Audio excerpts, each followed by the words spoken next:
Welcome to Good Game, I'm Hex. And I'm Bajo. Quite excited, Bajo. There have been a few games that have looked quite pretty on next gen, but Forza Horizon 2 is really pushing the hardware. Yes, my first reaction when I booted it up, Hex, was, console, kept that one a secret, didn't you? Huh?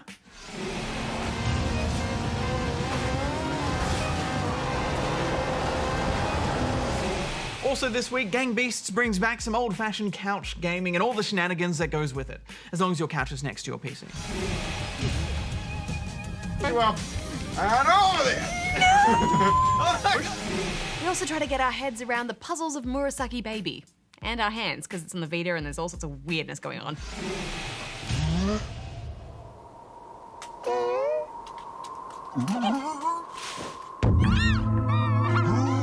Plus, Goose sends us a postcard from a town covered in mystery. But first, can you name the game for this week? If you like action, you're in for a treat here. Well, it may not be finished, but that didn't stop us playing a bunch of Gang Beasts, which is a bit like Super Smash Bros. Meets Quap. Witness its unique brand of awkward brutality. You can just quickly flip, one's got you, and then get rid of you. Hey! Jump. No! Oh, baby! No!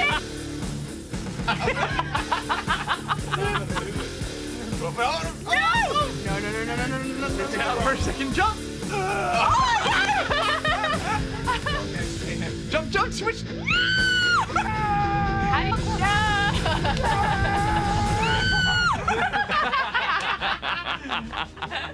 Gang Beasts is in early access, and it certainly feels incomplete in many, many ways. There's nothing in the way of setup or tutorials. It's just a versus mode and a handful of measly options. There's not even a single-player mode. No, good graphics descriptions, though. Yeah, I mean, obviously I'll take fantastic, thanks. I'm not sure that the visuals actually live up to that fantastic name, but they certainly have a unique charm to them. Unlike most fighting games, you have unlimited health. Your player can be knocked unconscious after a few hits, but after a few seconds, they'll get back up. Yeah, which is where the grappling mechanic comes in. You can only win by throwing your opponents out of the arena. But because of the slippery controls, this is much easier said than done. It's pretty easy to win if you can throw them out when they're unconscious, but there are just so many ways it can go wrong. If someone wakes up early, they can punch you while you're still carrying them. It's so frustrating when you're just about to toss them out and then one lucky punch knocks you out. Plus, even when you do manage to get them out of the ring, they can just grab a hold of you and refuse to let go. Yeah, whenever I saw that, I'd just try and run over and knock them both out quickly. There's just no shortage of griefing opportunities here. When you're locked in one of those battles on the edge, you're just so vulnerable to backstabbing, which adds so much tension to those desperate tug-of-war grapples. Plus, the levels themselves really nail that balance of being both playful and totally brutal. Such as this one, where you're fighting on top of speeding trucks. With everything else going on, you also have to worry about passing billboards that just clean everyone up. How awesome is it that you can just grab onto the side of trucks to dodge the billboards, though? There's such drama to it, Hex. Especially after someone jumps and you're just waiting to see their body fall on the road, or if they're still hanging on. And the other stages are just as ripe for epic brawls. From this meat-grinding plant to this train station. It is so stressful being on the tracks, knowing a train is coming and awkwardly trying to get back up. It's really hard to get back up. I know. I did not make it out often. No, you didn't. As we said, this is still in very early shape, and with no online play at all, it relies on having a bunch of friends in the same room. Yeah, absolutely. And enough controllers that'll work with your PC because the keyboard controls are rubbish. But it's a brilliant concept, and I love that winning pose.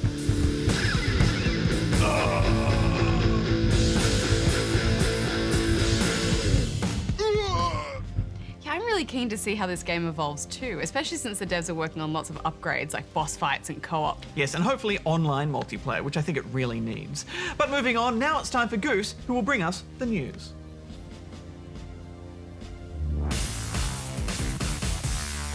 Here's what's making news this week. A recent PC tech demo has attempted to put an end to the moon landing conspiracies. The demo is a 3D simulation of the US moon landing in 1969, including the lunar module's descent and the first expedition on the moon's surface. By accurately generating the light sources that were present during the lunar photo shoot, the demo aims to refute many of the theories claiming the original lighting was faked.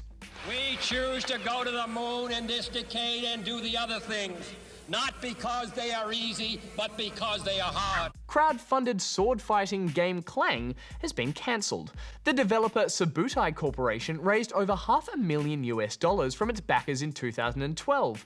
However, after 2 years in development, the project has been abandoned due to insufficient funding.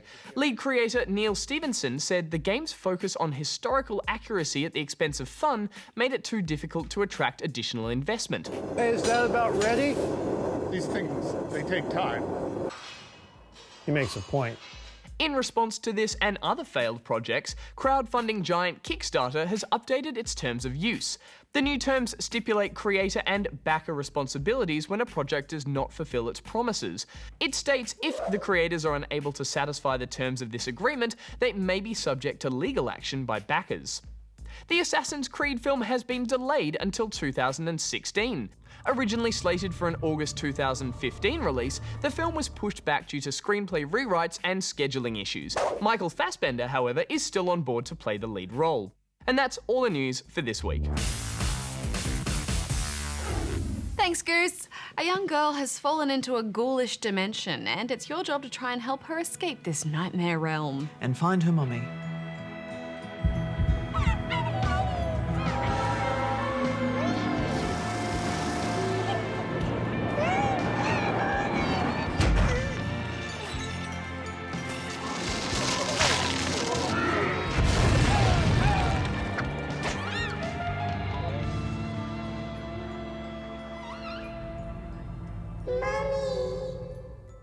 Murasaki Baby is a puzzle game that aims to make full use of the PlayStation Vita's touch controls.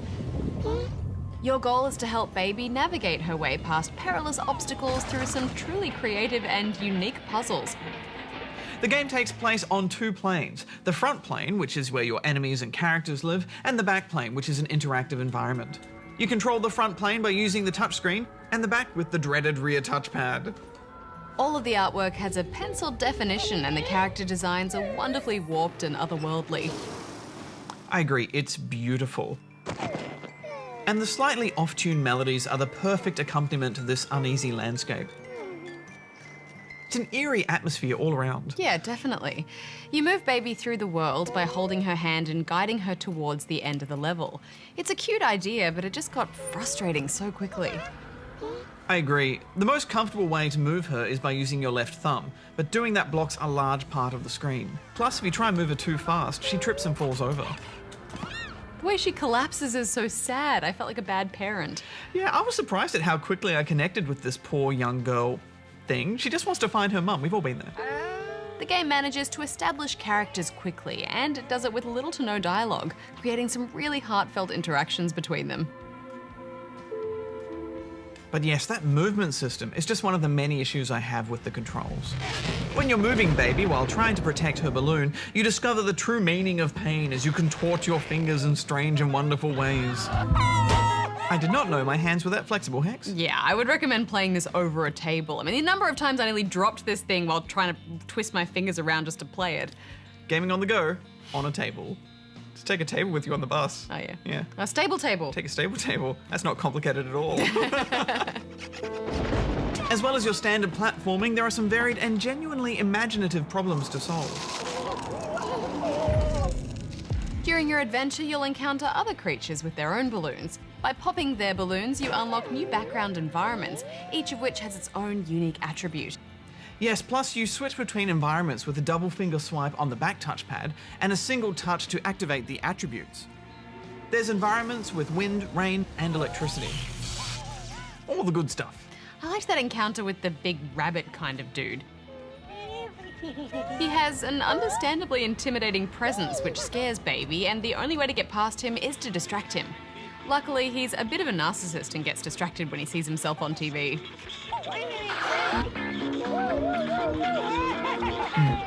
I can relate. Near the end of the game, there's a gravity reversing location that means you have to physically flip the Vita. Yes, just when you thought the controls couldn't get any more painful. Yes, well look, it is a short game at around 3 hours of gameplay, which for me was just enough. Yeah, and I think that's its saving grace, that it is so short. I really like the concept. I just can't enjoy something that's constantly frustrating to interact with, so I'm giving it 5 out of 5. Yeah, I can definitely see where you're coming from, but also, while the controls are awkward, they're kind of what make the puzzles so unique. So if you can persist through the pain, there's actually quite a rewarding experience here, so I'm gonna give it 7.5.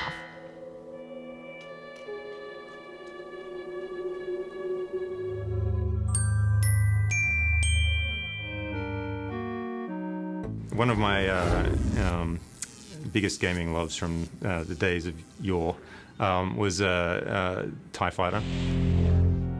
The rebels are unprepared for our attack.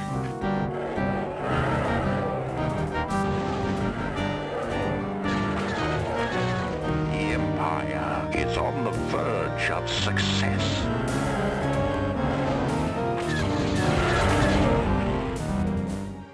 When TIE Fighter came along, it was so exciting, and this was kind of before the days of the internet, so I had to go to a department store where they had demos of this on their demo PCs, and I'd try and see if I could get some time to play it.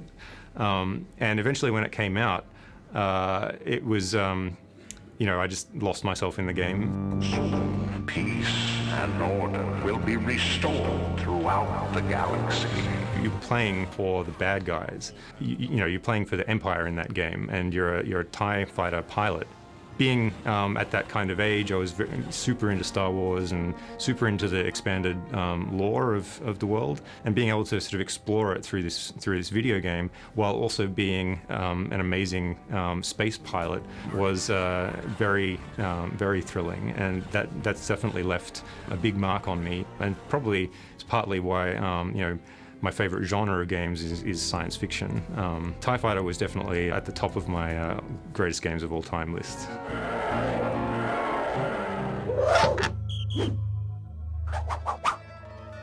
Nestled in the woodlands of New England, America, lies a town shrouded in an ancient and sinister mystery. Welcome to Silent Hill.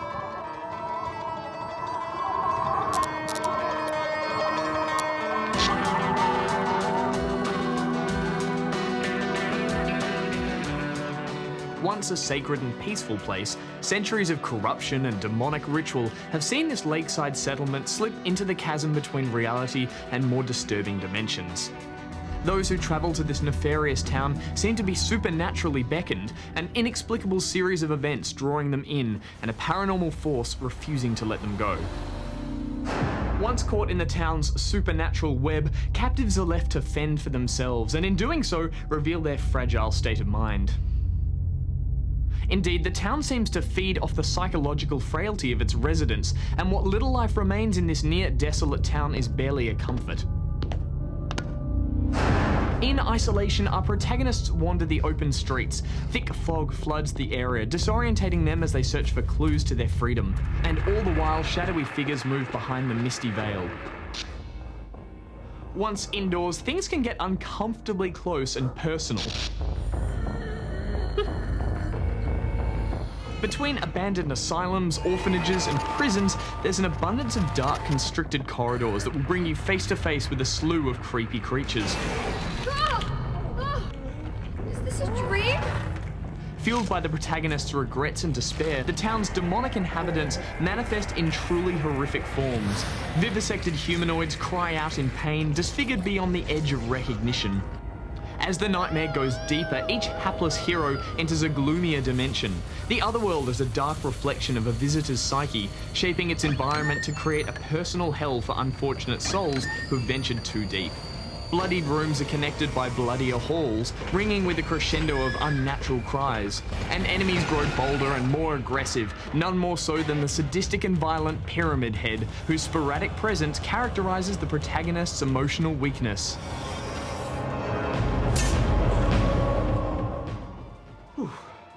But regardless of whether they escape or succumb to the horror, the demonic pull of the town remains strong, and before long, some other poor soul will be summoned to venture down its foggy streets.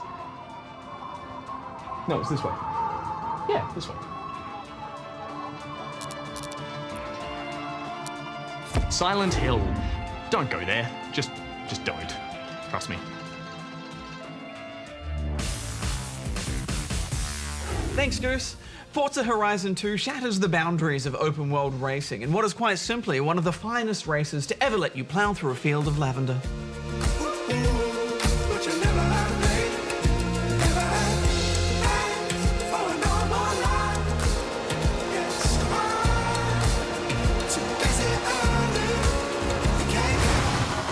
Turn around when it is safe to do so.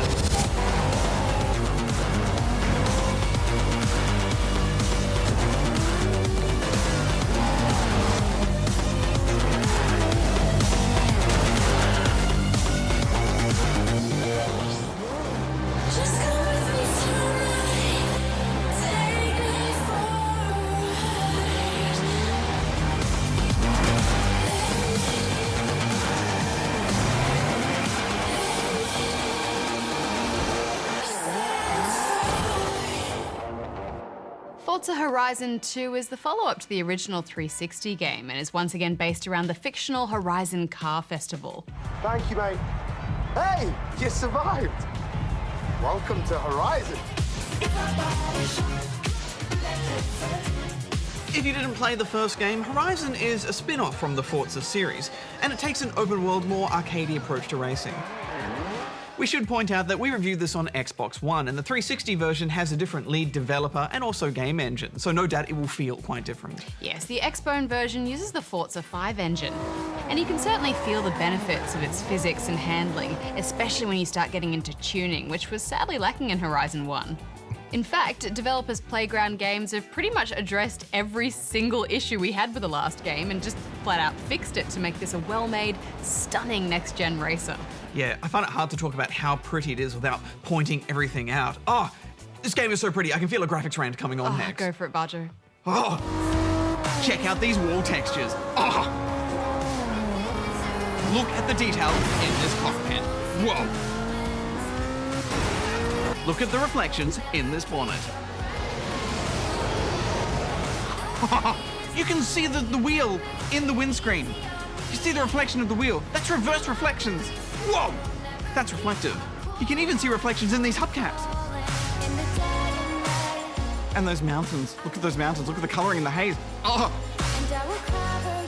Check out this grass. Whoa, this grass looks incredible. Sure, it's only 2D and a rotating texture, and normally I'd be upset with that, but it just looks great. Look at the dirt. Look at the dirt around the car. But check out these rain droplets. Droplets of the year. Oh, it's so pretty. Even though it's running at 30 frames per second, I think in this case, I can forgive that. It's some interesting analysis there, Bajo. It is truly beautiful work. And the first thing I did in this game when it rained was pause, zoom in, and take a photo of the little droplets forming on my car. Me too. And it's so nice to be set in southern Europe this time, instead of some American city or desert canyon. Plus, a day-night cycle makes for some lovely sunsets. And some terrifying night races.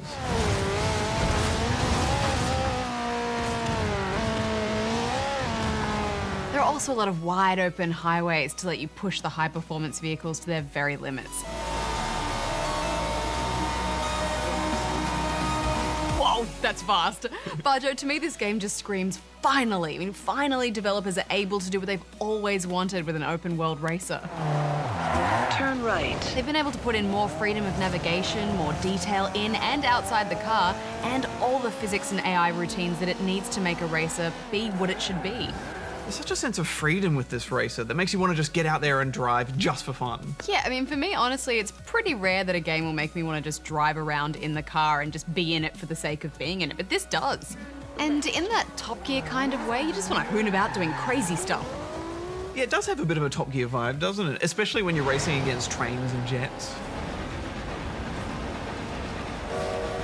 The campaign is structured around road trips, and this is you and a bunch of other competitors making your way to the next event, not really in a race, but just to enjoy the trip.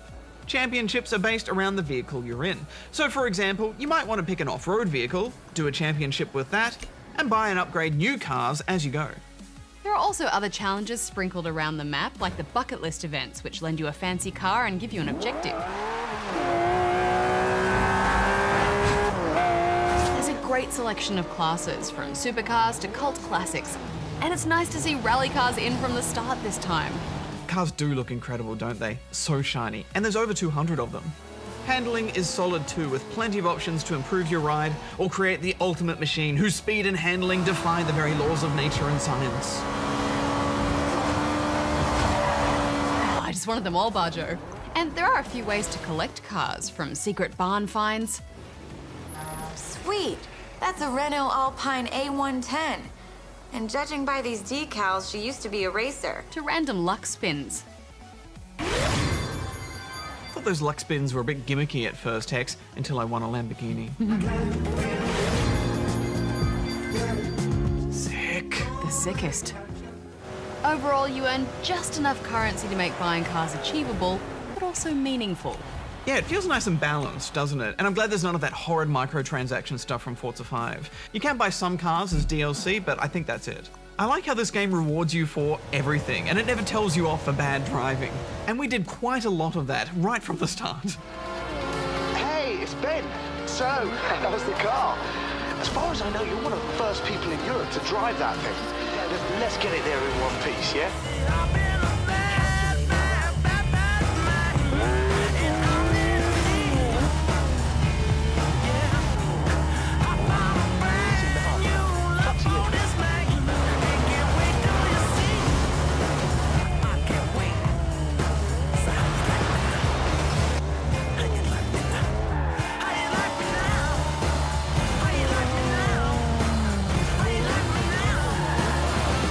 Something about this hybrid arcadey style just makes me throw caution to the wind, Hex. Yeah, it is a good reward system. It's just feel-good driving. There is a constant stream of XP and chain rewards. I feel like they've just taken that driving line and thrown it out the window a bit. Yeah, I love it when you know the road will probably be faster, but you just can't resist trying to take that corner if it'll give you the chance to overtake the pack. I love the tug of the road, Hex. You can really feel the switch in surfaces through your controller. Yeah, when you move onto tarmac especially. That pull of the car hugging and handling better is just so rewarding. At the same time, the dirt is still nice and slidey, so it's still fun to race on. Yeah, it's a real achievement, and I love sliding about on gravel too. Plus, when it rains, it affects your traction just enough for you to notice it, but not enough to ruin the race. It all just adds to the enjoyment. I also like how they mark checkpoints, which is always a bit challenging in open world races. You're guided by a combination of minimalist text and lines to mark destinations, along with some in-world guide arrows, the driving line, subtle smoke indicators, and your GPS. It's clean and it works. The car's GPS, Anna, is also useful if you find yourself unsure of what to do or if things just get a bit overwhelming. If you're using Connect, you can say Anna and she'll put up a bunch of voice options which can help you figure out what to do next, or automatically set a waypoint to an event you want. You're partway through a championship. Would you like me to set a route to the next event? In 200 meters, turn right. I just love subtle voice integration like this because it's unintrusive and it actually works really well. And it's nice that they've scaled back the douche dirt from the presentation too. No, Tim, I'm not going to be driving, but the guys that will are the best we have at the festival. Come on, the finale's going to be the event of the summer.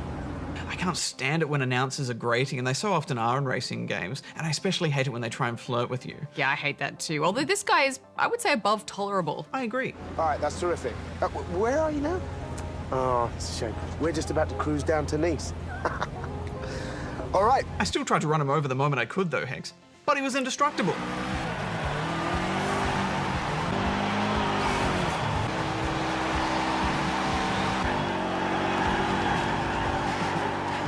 And then he was a ghost. Still got some fat XP for doing sick burnouts on him, though. It's nice that with this detail you can actually see your driver a fair bit now, but that just made me want character options. Yeah, me too. At least let me put a hat on him. And he's also surprisingly calm considering my driving.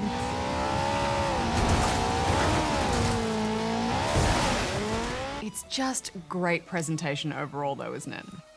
Menus are snappy and make sense. Guys, we've just added a new station to your radio presets. And unlocking radio stations as you progress is a clever idea and helps add a kind of theme to the next road trip in a way. It's so nice to have a single-player racing game campaign that I actually want to see through to the end, just like the old Burnout days. And I like that every other racer in the game is actually a drivatar. either random from the world or people in your friend circles. This works so well, even if they don't seem to have any notable AI driving style. It's just fantastic seeing people you know in-game, and apparently they can lead you to secrets too. It creates this kind of automatic rivalry. Yes, Drivatar is still a stupid name for it, but over time I have grown to love this system too. It feels like the next iteration of EA's auto-log system to me, and I love challenging derpatars as they drive by. Or those top skilled avatars that drop into your game based on world ranking. Okay, this will be tough, but if you beat him, the payout will be huge. There's a lot more we could talk about with single player, but let's move on to online. Yeah, it's pretty seamless and easy to get online with friends. You can road trip, which is a constant stream of events that you drive to, or just free roam and set up events or go for co-op bucket lists. Success! Your usual racing modes are all there, and on top of that you have some really silly ones like Infected. So you're infected now. You get points for colliding with survivors and turning them into infected. But it'll be those modes you make up in free roam that'll really matter. Yeah, for me it's all about just hanging out at the airfield and doing burnouts, challenging each other to chicken. You have arrived at your destination. My only real criticism of this game is that the crashes range from subpar to non-existent. Yeah, it would be good to see some exploding wrecks and super crashes, but this is a racing game, not a crashing game. Yes, and I think that's the Forza way. At least there's a decent visual damage model, so you still feel bad for wrecking your fantastic rides. That's fine, I think, Bajo. Yeah, I still want crashes though. I do like that along with all of the other assist options, you can turn on simulation damage at least, which gives you an XP boost in a race. It's not as sophisticated or as meaningful as the damage system in Grid, for example, but it's nice to have it there. When it comes to games like this, Bajo, it just makes me want to sit back and look at how far we've come. You know, with open world racing, I don't think anyone has quite perfected it yet, but I think this actually has, or at least come pretty close. Yeah, there's been a lot of great open world racing games, but none has really captured the spirit and the freedom of the open road like this one. It's a balanced world too. All the debris has just the right amount of give and take. I happily hooned around in my obnoxiously loud muscle car for ages, just doing burnouts. And there's just the right amount of traffic out and about too. Not enough to be annoying, just a hint of challenge. Overall, this is a top-notch game with thoughtful systems and rewards and just blissful mountain driving. I'm giving it 9.5. I've never seen cars look and drive this beautifully, Hex. And once you start raising the difficulty of Drivatars, that's where this game really shines, I think. And I love how stressful first-person view is. It can actually be a bit of a disadvantage at times. I think this is a taste of what these next-gen consoles can do, so I'm really excited about this. I'm giving it 9.5 as well.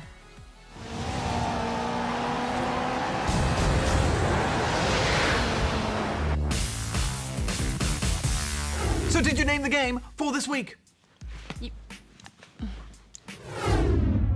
It was International Superstar Soccer Pro, released in 1997 on the PlayStation. And there's the shot. Described at the time as one of the most playable soccer games on console, it had 32 international teams and a range of modes you and a friend could play, including Exhibition Mode, International League, International Cup, and Penalty Kick Mode. And it's I named the game for this week because the music was composed by Akira Yamaoka, who is the same composer behind Murasaki Baby and the original Silent Hill theme. Next week, the entire ABC is devoting itself to raising awareness for mental health, something that affects us all. In October, ABC brings you Mental As. A week of shows and events to get people talking about mental health. Mental health is important to us all. And we'll be producing a special episode to be a part of that. We'll be looking at 2 games which explore the complexities and challenges of depression, Actual Sunlight and Neverending Nightmares. Plus, we'll be speaking to some gamers about how video games have helped them with their own struggles and understanding of mental illness. Through the day, every decision you make, everything you do, everything you write, if you're worrying about, you can come home, log into a game, and everything's okay. It's going to be a really important episode for us, and we really hope you can join us for it. Until next week, Hex out. Bajo out.